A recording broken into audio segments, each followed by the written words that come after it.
Welcome back to This Is Not CBC. Well, Mark Carney just got back from his big diplomatic trip to China, and according to him, you guys, it was historic. Apparently, no other prime minister has been invited to China in years. An invitation has been extended, and I indicated that I look forward to accepting that invitation. Yes. Well, maybe there's a reason for that.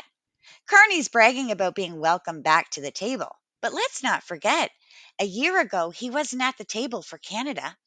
He was at the head of Brookfield Asset Management. And right before stepping into office, Brookfield secured a $250 to $276 million loan from China's state owned Bank of China to refinance a property in Shanghai. So now he's back there, shaking hands, smiling for cameras, and Canadians are supposed to believe it's about trade. Carney, welcome again. You are no stranger to Singapore, of course. We have interacted with you on many different occasions in the past in the previous capacities, but this is your first visit as Prime Minister. Let's call it what it looks like, shall we? Another business meeting disguised as a state visit.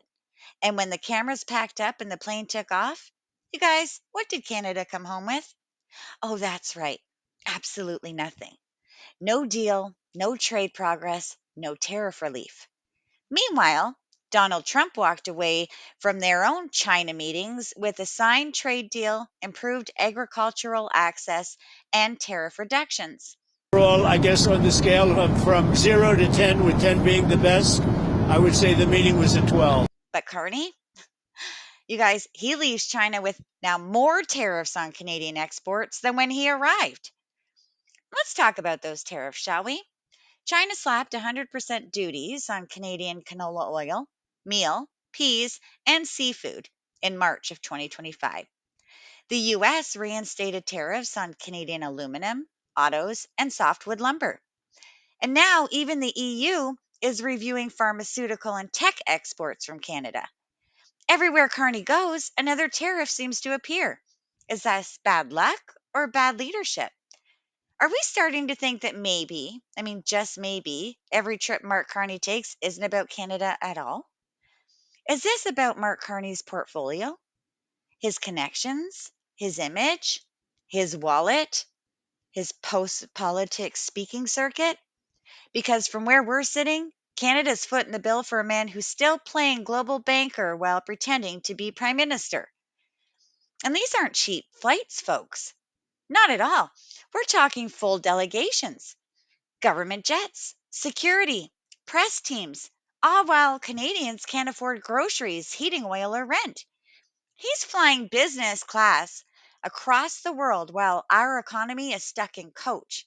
So the question is, are we paying for a prime minister to work for Canada? Or are we paying for Mark Carney and his personal investment tour? Because things are not adding up. Carney keeps saying his global connections make him the right man for the job. But so far, those same connections are costing Canadians billions in lost trade, higher prices, and fewer export opportunities. Since taking office, he's managed to make things worse, not better. And now he's bragging about being invited to China like it's a trophy. Sorry, but when your old company took hundreds of millions from the Chinese government, that's not an invitation, Carney. That's a reminder. Canada doesn't need a prime minister who collects frequent flyer miles. We need one who delivers results. So, congratulations, Mr. Carney. You got your photo op, your handshake, and your headlines. Meanwhile, Canada got tariffs, debt, and a bigger carbon tax. Yeah, sounds about right. This isn't leadership, and this is not CBC.